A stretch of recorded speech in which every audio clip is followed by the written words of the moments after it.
Pozdrav ljudi, dobrodošli u Download King.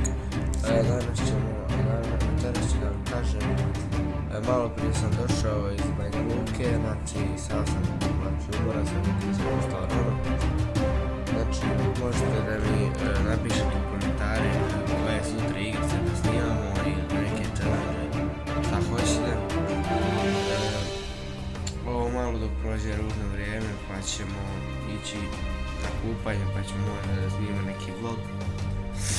Znači izvinjavam se još jednom zbog lošeg ekrana pošto mi je unutra pukao. Znači bože.